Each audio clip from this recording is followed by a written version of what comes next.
Where do you see the midpoint of this line? Most people see the center of the line left of the actual midpoint, while those who get tricked wonder how much they can trust their own eyes. It is those who don't see the optical illusion that is science's real mystery. But first things first.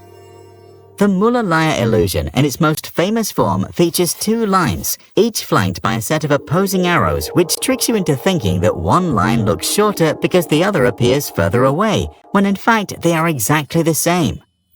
The effect is the result of our perception of three-dimensional space, where the inward-pointing arrows are perceived as further away, while outward-pointing ones seem closer and shorter.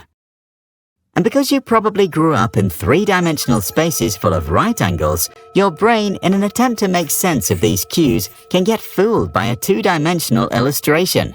But what about people who don't see it? Like most social science, the research was mostly conducted with people who are weird, Western, educated, industrialized, rich, and from a democratic country, that is. And so some scientists wondered whether it would work on people who were raised in environments with no rectangular architecture. The question, would the illusion also trick them? And so in the 1960s, two researchers and one of their students began investigating the illusion's effect on people from all over the world, 17 different cultures in total. This is what they found.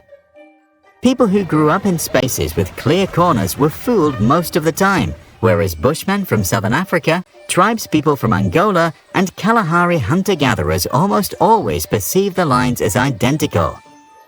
The researchers concluded that our perception is not a reflection of reality, but a construction shaped by minds who experienced growing up in a particular culture. This makes sense, since it's during the early years of life that our brains are highly receptive to environmental stimuli and capable of forming new neural connections at a rapid pace. This part of our life is known as the critical period because the most relevant cognitive functions develop right then.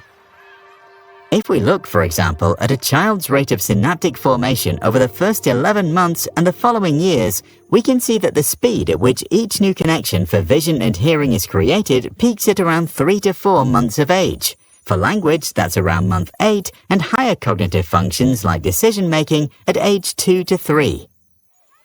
In other words, the experiences children have during the first years of life can significantly impact the construction of their brains, all up to the point that they literally see the world differently. But some questions remain. What explains the Ebbinghaus illusion? And what's behind the checker shadow trick, where two squares appear to be different shades of grey but are exactly the same?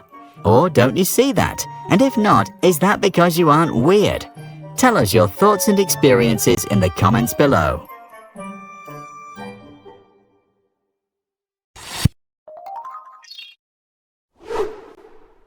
We relentlessly researched education for the past decade, read plenty of peer-reviewed papers, visited all sorts of schools, created hundreds of videos on the topic, and even set up our very own kindergarten for project-based learning. And now, we also made a book.